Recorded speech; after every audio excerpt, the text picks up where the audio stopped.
तुम कभी किसी से वाद विवाद न करो। बहुत अमृतमय वचन है। उपासक, वाद विवाद मत करो। जिस प्रकार तुम अपने इष्ट देव को, अपने धर्म को दृढ़ विश्वास के साथ पकड़े हुए हो और महान मानते हो, ऐसे ही कोई दूसरे धर्म का उपासक अपने इष्ट देव को और अपने धर्म को महान मानता है।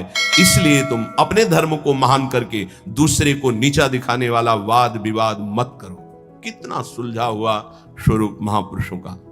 केवल वाद विवाद से तुम अपने धर्म और इष्ट देव को खो दोगे।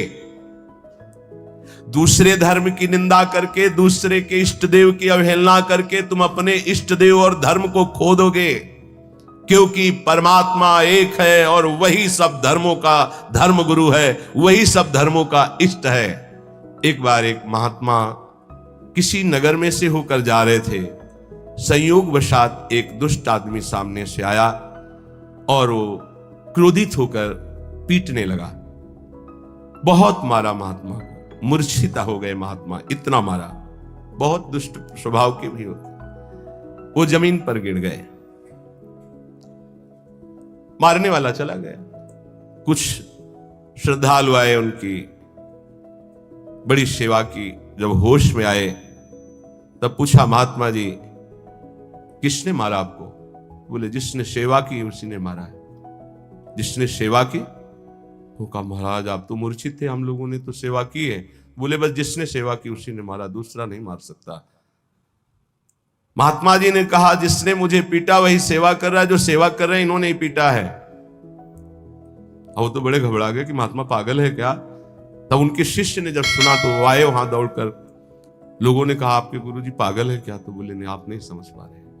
जिस परमात्मा ने वो रूप रख करके पीटा, उसी परमात्मा ने आप लोगों को प्रेरित करके आप लोगों के रूप में सेवा की। हमारे गुरुदेव का मतलब ये है। भाव ये, आपके साथ जो निंदा अपमान तिरस्कार कर रहा है वो आपका आराध्य देव दूसरा नहीं है, वही आराध्य देव है।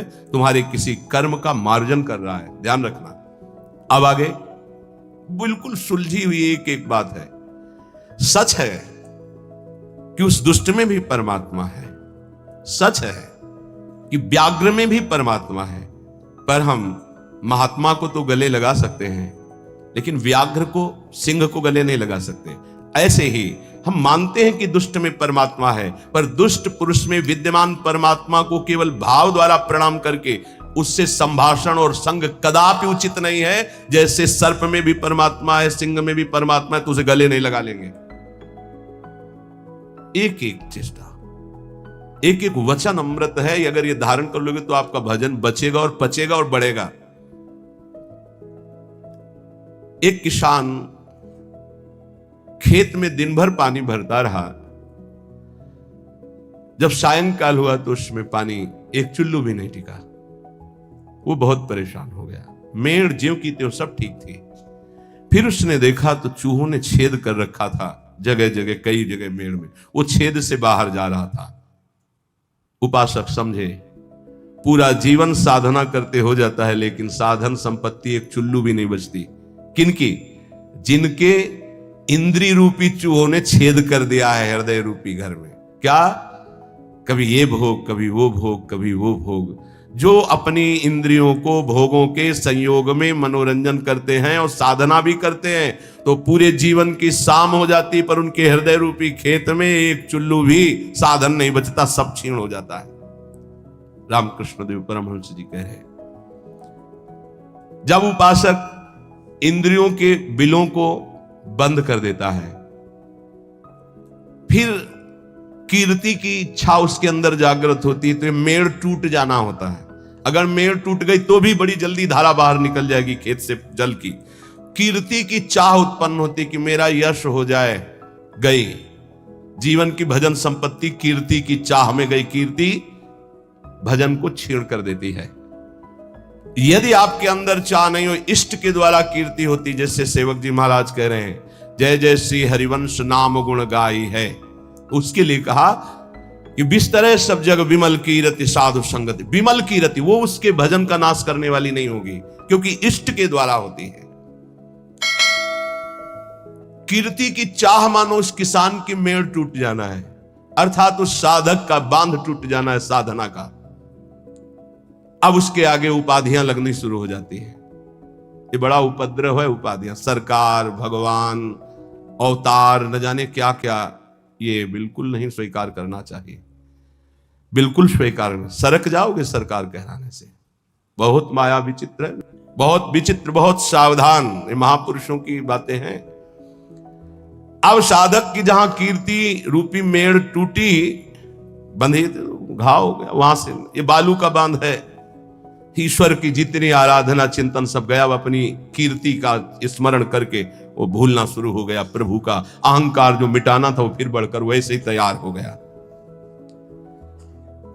इसीलिए जन्म भर उपासक को सावधान रहना चाहिए, ना इंद्रियों की विलासता और ना कीर्ति और ना किसी तरह की सिद्धि की वृत्ति। सिद्धि भी बहुत बाधक होती है, भगवत प्राप्ति में बहुत बाधक। मन की बात जान, दुनिया का सब एक से एक अलग अलग क्षेत्र सामने का, एकाग्र दृष्टि से देख के संकल्प कर हिल नहीं सकता एक कदम। जैसा चाहे जितना हो उसकी आज्ञा का पालन करेगा ही करेगा। ऐसी बहुत सी, वे तो गुरुजनों की कृपा से इन खाइयों को नांगा जाता है। बिल्कुल दैन, बिल्कुल दैन। भरी सभा में नीच पुरुष द्वारा पिट जाने पर भी किसी भी तरह का कोई भी भागवतिक प्रभाव न प्रकट करना, साधारण आदमी की तरह शांत एकदम, यह असाधारण क्षमता होती है। क्यों सह जाए सामने वाला जब इतना कर रहा, भगवान ने हमको तेज दिया, बल दिया है, क्यों सह जाए। बोले एक भाई अपने मुखौटे को लगाकर सिंह का और अपने घर में गया तो घर वाले एकदम भयभीत हो गए, लेकिन उसकी बहन ने उसको मुखौटा लगाते हुए देखा था। वो नजदीक गई और मुखौटे में थप्पड़ मारा, चल, और उतार के रख दिया। रामकृष्ण परमहंस देव जी के समझे, ये कोई निज जन, निज संबंधी देख पाएगा कि इन मुखौटों में और कोई नहीं, मेरा प्रिय है, प्रीतम है, दूसरा कोई नहीं। ये जो गाली दे रहा है, जो अपमान कर रहा है, जो पीट रहा है, वो मेरा प्रीतम है जिसकी मैंने आराधना की है। वो किस लिए पीट रहा है? जैसे कुम्हार अपनी मटकी को पीट के देखता है, ठीक है, खरी है, कहीं से फूटी नहीं है, मजबूत है, इतना वार सह सकती है, तैयार हो।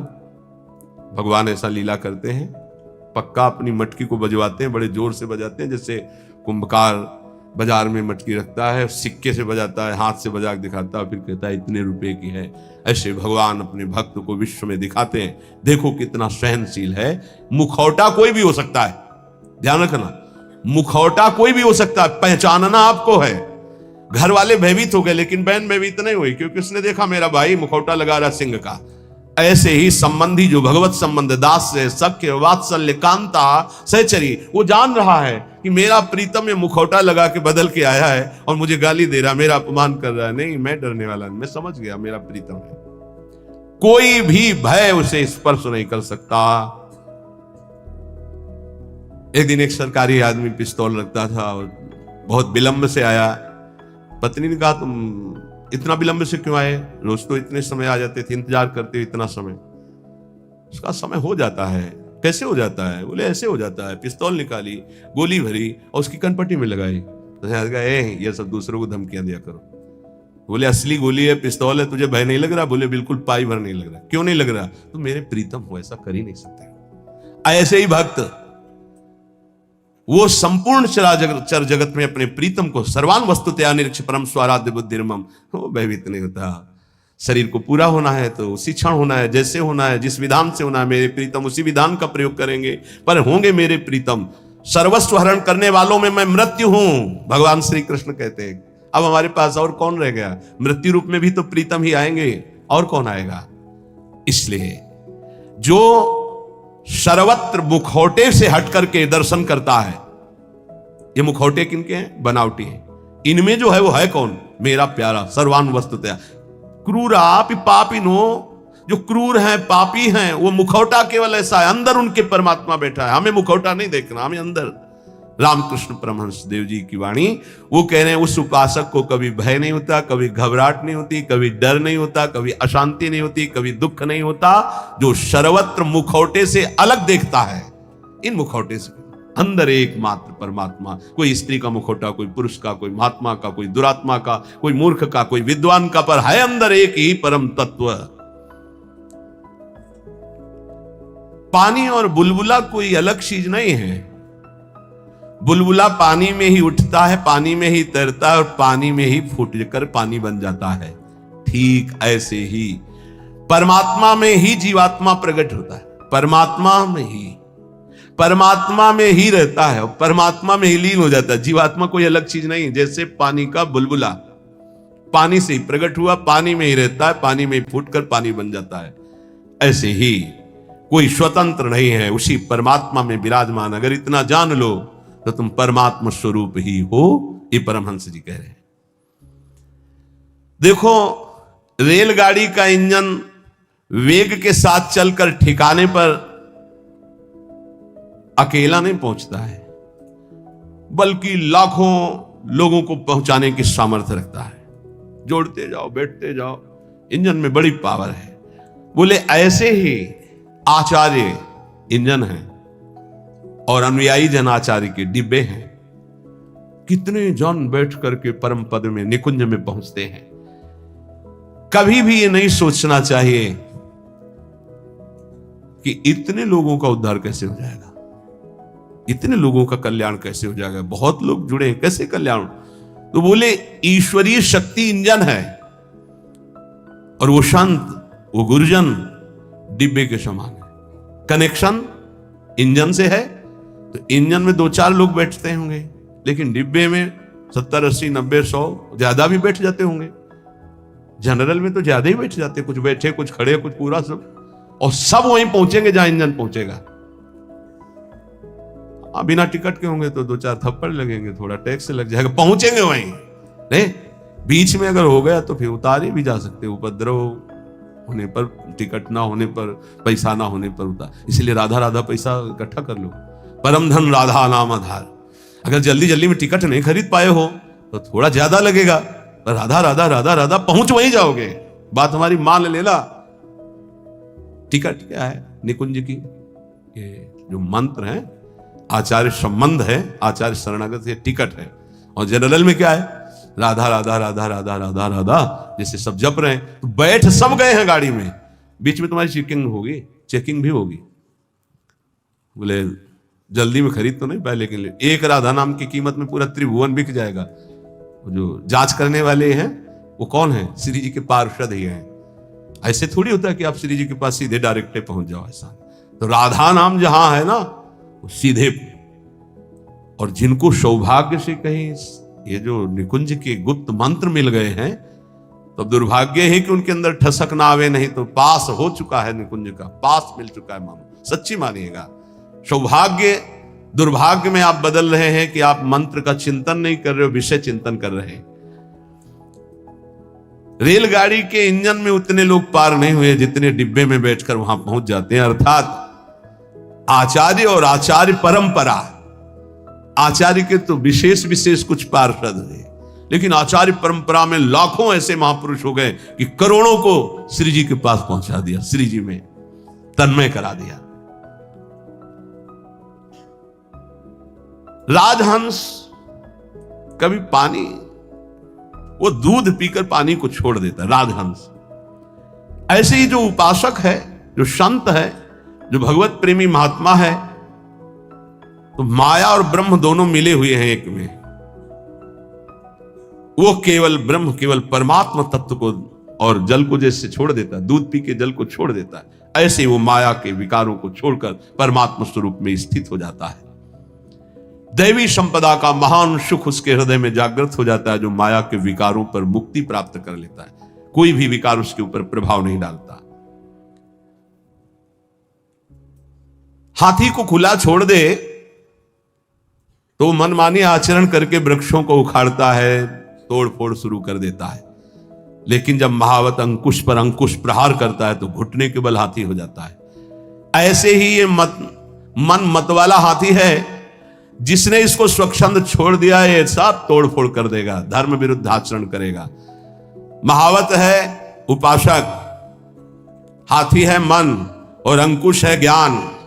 प्रहार पे प्रहार करके उसको घुटने के बल में अर्थात मन को अधीन कर लिया, तब वो शांत चित्त परमात्ममय हो जाता है। मन ही भगवान का स्वरूप बन जाता है।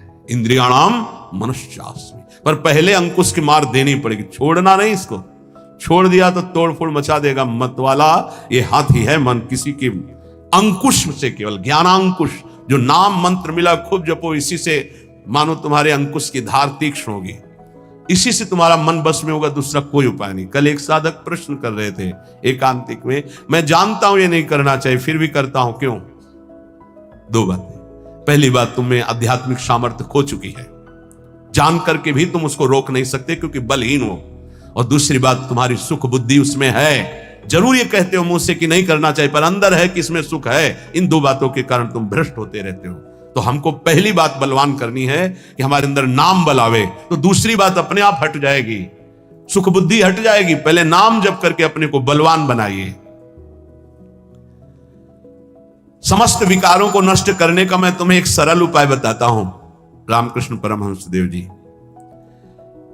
तालियां बजाकर जब नाम कीर्तन जोर जोर से किया जाता है तो जैसे वृक्षों में बैठे हुए पक्षी उड़ जाते हैं, ऐसे हृदय के काम क्रोध आदि नष्ट हो जाते हैं। रामकृष्ण परमहंस देव जी तालियां बजाकर राधा राधा राधा राधा राधा, किसी संगीत की और ज्ञान वृत्ति ना हो तो अपने पास परम संगीत है तालियां बजाकर, तो कह रहे हैं कि जैसे वृक्षों में बैठे हुए पक्षी तालियां उड़ जाते हैं, ऐसे हृदय में बैठे हुए काम क्रोध भाग जाते हैं जब नाम कीर्तन। जब किसी को भी काम आदि वेदना हो तब नाम कीर्तन करके देखना, तो नाम कीर्तन होने ही नहीं देगा काम। देख लेना, उस समय अगर उपदेश भी किया जाए तो तुम्हें अच्छा नहीं लगेगा। कामी समझी में हरि कथा ऊसर बीज बय फल, और अगर आप शुरू कर दिए तो वो टिकेगा नहीं, भाग जाएगा पक्का। बहुत सुंदर उपाय महापुरुषों के हैं। उपासक की उपासना परिपक्व कब मानी जाती है? जब अपने आराध्य देव का नाम लेते ही रोमांच हो जाए और आनंद अश्रु बहने लगे, तब समझना चाहिए कि हमारी उपासना परिपक्व हो रही है। उपास्य देव का नाम लेते ही आंखों में जल आने लगे, अब उसकी उपासना रंग ला रही। राधा कहते आंसू भर जाएं। एक लकड़हारा जंगल की लकड़ी बेच बेचकर बड़े कष्टपूर्वक अपना जीवन यापन कर रहा था। अकस्मात उस मार्ग से एक सन्यासी जी आ रहे थे।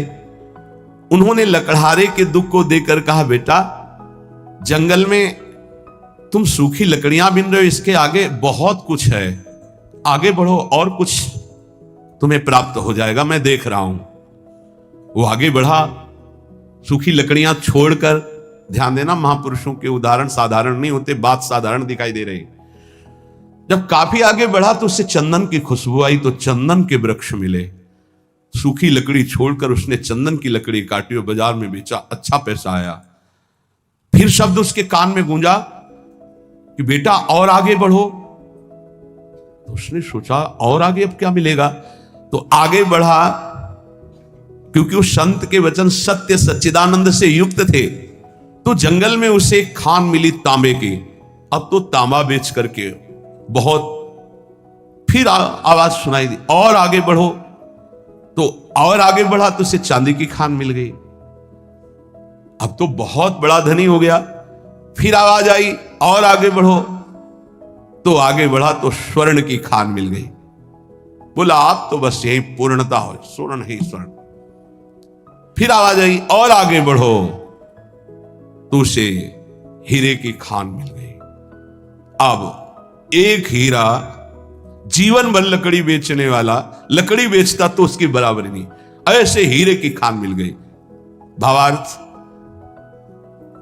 और अंदर उसका रहस्यार्थ, ये मानो भोगों में फंसा हुआ है। आगे बढ़ आगे बढ़, जैसे जैसे वो अध्यात्म की तरफ बढ़ता है, नाना प्रकार के दिव्य सुख, और आगे बढ़ सिद्धियों के सुख, और आगे बढ़ भावात्मक सुख, शांत सुख, दास्य सुख, वात्सल्य सुख, कांता सुख, सहचर्य, अपूर्ण महामाधुर्य रस में स्थित। हमें जब तक भूमा सुख न मिल जाए तब तक रुकना नहीं, आगे बढ़ते रहना है। अल्प सुखों का भोक्ता भूमा सुख का अधिकारी नहीं होता। यदि संत की बात मानकर लकड़ी बेचना काम बंद न करता तो आगे नहीं बढ़ पाता। आवाज आती रही आगे बढ़, तो फिर चंदन, फिर आगे बढ़ा तांबा, फिर आगे बढ़ा चांदी, फिर सोना, फिर हीरा, अर्थात एक से एक दिव्यताएं आप ज्ञान की सुंदर भूमिकाएं, भक्ति की सुंदर दिव्य भूमिकाएं, इनको क्रॉस करते थे। अल्प सुख साधना का मिले उसी में तृप्त हो गया, वो महान सुख को नहीं प्राप्त कर सकता। श्री रामकृष्ण परमहंस जी कहते हैं, लकड़हारे की तरह छोटी सी साधना के सुख को पाकर तृप्ति का अनुभव मत करो। ज्ञान का समुद्र लहरा रहा है आध्यात्मिक क्षेत्र में, और उस ज्ञान के परम धनी बनकर स्वयं भगवत स्वरूप हो जाओगे। देखो, एक छोटे पौधे की रक्षा उसके चारों ओर घेरा बना करके की जाती है, नहीं तो बकरी चर जाएगी। और वही पौधा जब बड़ा हो जाता है, वृक्ष रूप हो जाता है, तो सैकड़ों बकरियों का पेट भर जाएगा, उसकी छाया में रहेंगे, उसका कुछ नहीं बिगड़ेगा। ऐसे ही जब भक्ति का छोटा अंकुर निकले तो कुसंग रूपी, बुरी संगति रूपी बकरी से बचना। बकरी का चरा हुआ छोटा पौधा किनगा बहुत ही मुश्किल देता है, क्योंकि डंठल भर रह जाता है, वैसे चुन लेती है। अर्थात यदि बुरी संगति हो जाए नए भगत को, तो पूरी भक्ति को ही वो नाश कर देगा, पूरा का पूरा नाश कर देगा। और आप देख लो, आंखों के सामने दिखाई देता है। जब तुम्हारे हृदय में भक्ति, तो साधु संगति रूपी बाढ़ के अंतर्गत रहना।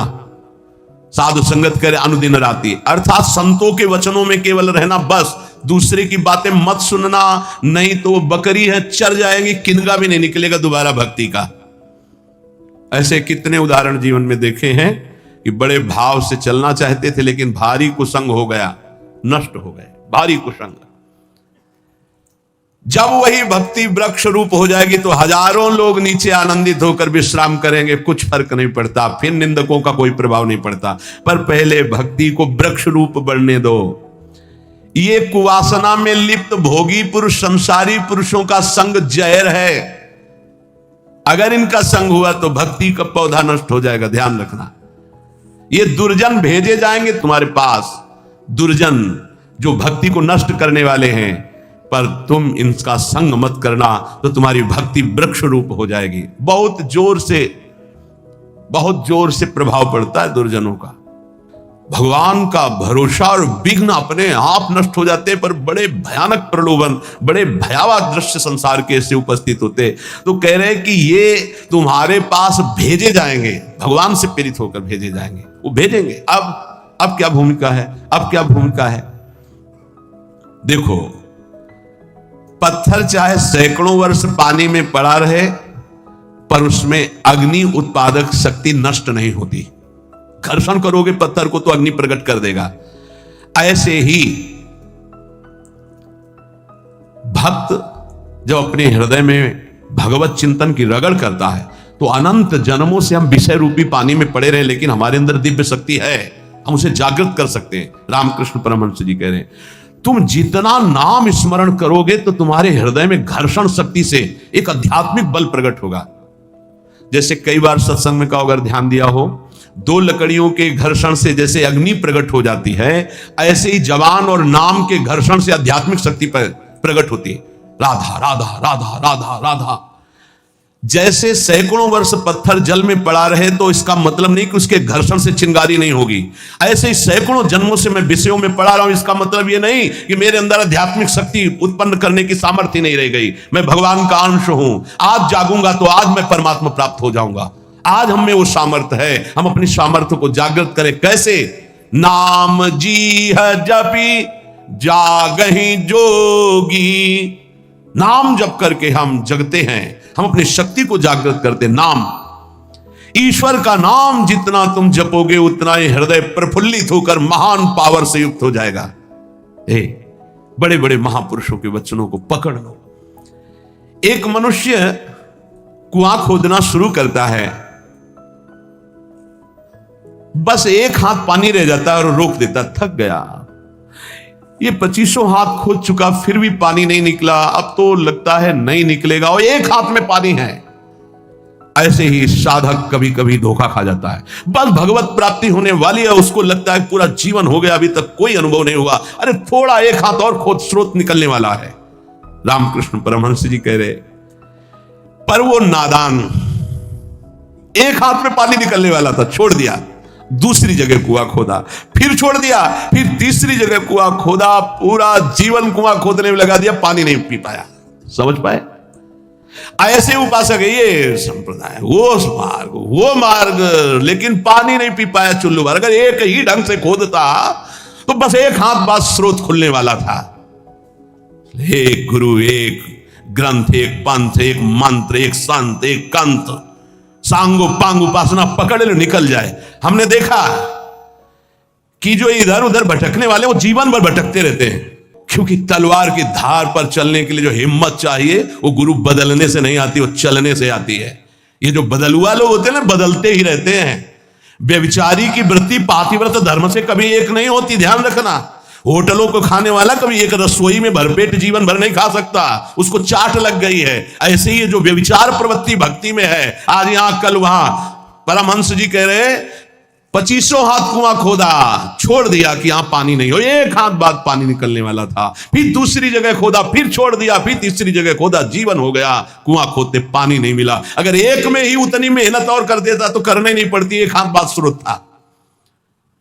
जिस नाम, जिस मंत्र, जिस गुरुदेव का आश्रय लो, प्रेम भाव वाली परिवर्तन की बात अलग है कि हम प्रेम मार्ग में आगे बढ़ते चले जा रहे हैं, दास से शांत, सख्य, वात्सल्य, वो बात अलग है। लेकिन ऐसे भाव रखकर कि इससे तो काम नहीं बना, बगला खोदते हैं कुआं, फिर वहां भी काम नहीं बनेगा, ऐसे भटकते रहोगे। बहुत महापुरुषों के वचनों को बहुत समझना चाहिए। दुनिया में इतना दुख है कि आप देख देख कर डिप्रेशन में पहुंच जाओगे, इतना दुख संसार में। और अगर आप भगवान के भजन में मगन हो तो आपको ये फिल्म जैसा दिखाई दे।